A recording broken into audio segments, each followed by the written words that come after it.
Hey everyone, it's Tanya from Royal City Nursery, and today we're talking about a really strange little collection of plants called companion plants. Well, companion plants, what the heck actually do they do? Well, they're companions in the garden. They're good for the garden because they do a couple things. They either attract pollinators, which is amazing, so things like milkweed attract some beautiful, beautiful butterflies. But the other thing that companion plants do is attract predatory insects to your space. So if we've got things like vegetables or fruit in the garden, we certainly want to cut down the amount of bad insects, so things like aphids and scales and mealybugs. And one of the ways you can attract things that actually eat those little pests is by attracting the right predator. So companion plants will help do that. So we want to plant companions to help attract birds. So bringing some birds into the area will absolutely reduce the amount of insects and even caterpillars you've got, but you need to make sure you're feeding the birds so they stay. The other thing we want to do with our companions is plant something called a trap crop. What the heck is that? A trap crop is a crop that's planted very specifically. Basically, it's a sacrificial lamb. So that's the one that's going to say, over here, over here, over here, and make sure all those pests head over here instead of your zucchini. So some of the plants that work as a beautiful trap crop are things like marigolds. So if you haven't planted marigolds, it's also a beautiful time to do seeds. You can do that. Sunflowers are really, really good trap crop plants. So you can get some burgundy ones, you get some double yellows, or you can get the traditional big boys, the big Russian ones.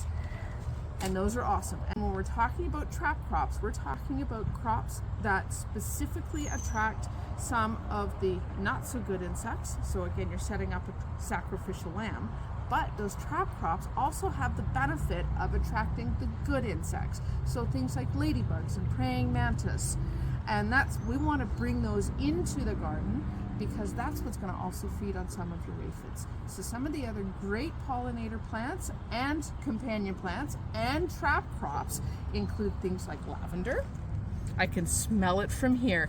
Herbs are awesome as a companion because most of the fragrance in the leaf helps deter an awful lot of insects.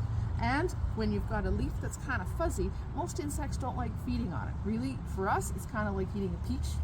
You know, you eat a little bit too much peach fuzz, so you take that peach and just rub it in your hands first. Some of the other ones that also make a great trap crop. Look at this. We've got some lemon balm in here. Down in this corner, we've got some Monarda. Really, really good. Bee balm is the other name for this. In the front, we've got some alyssum. These guys are fantastic companion plants because they bring the pollinators to the garden.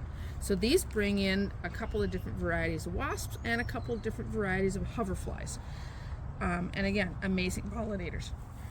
Parsley is also a really, really good pollinator and a companion plant. So when you plant parsley, you're going to plant one for you that you're not going to let go to seed, but you're going to plant one for the pollinators. So you've got your companion, let that go to flower and let that go to seed. One of the single best shapes for flowers for a pollinator insect is that umbel. So it looks like a Queen Anne's lace, right? So it comes up on a stalk and it's got that flowers on top. Dill's also another one that's really, really good. So I hope that gives you a little bit of insight. Again, when we're talking about companion plants, we're talking about things that bring the right pollinators into the garden. We're also talking about things that attract the right insects that want to eat the army of bad guys that's about to descend on your crops.